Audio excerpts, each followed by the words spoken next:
Lettre de Patrice Lumumba à sa femme Pauline, écrite en prison en décembre 1960.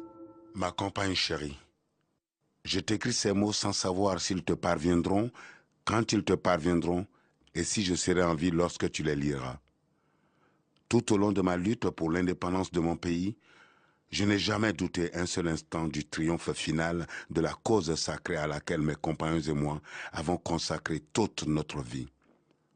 Mais ce que nous voulions pour notre pays, son droit à une vie honorable, à une dignité sans tache, à une indépendance sans restriction, le colonialisme belge et ses alliés occidentaux qui ont trouvé des soutiens directs et indirects, délibérés et non délibérés parmi certains hauts fonctionnaires des Nations Unies, cet organisme en qui nous avons placé toute notre confiance lorsque nous avons fait appel à son assistance, ne l'ont jamais voulu.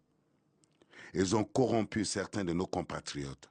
Ils ont contribué à déformer la vérité et à souiller notre indépendance. Que pourrais-je dire d'autre? Que mort, vivant, libre ou en prison sur ordre des colonialistes, ce n'est pas ma personne qui compte. C'est le Congo.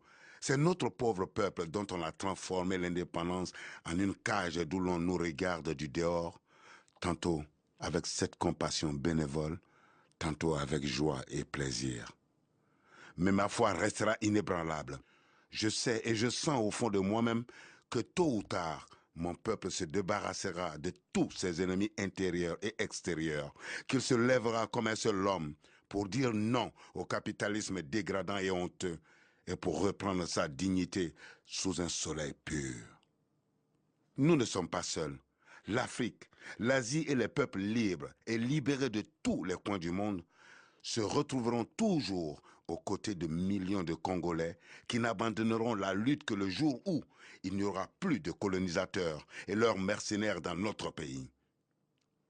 À mes enfants que je laisse et que peut-être je ne reverrai plus, je veux qu'on dise que l'avenir du Congo est beau et qu'il attend d'eux, comme il attend de chaque Congolais, d'accomplir la tâche sacrée de la reconstruction de notre indépendance et de notre souveraineté.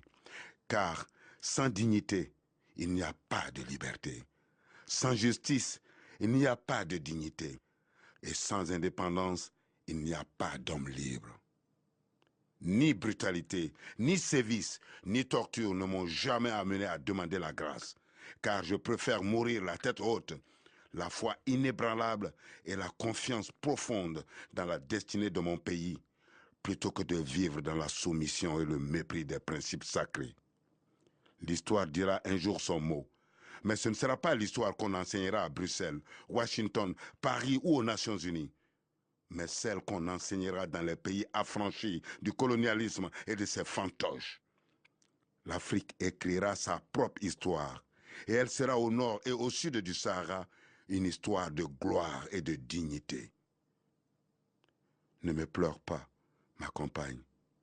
Moi, je sais que mon pays, qui souffre tant, saura défendre son indépendance et sa liberté. Vive le Congo, vive l'Afrique.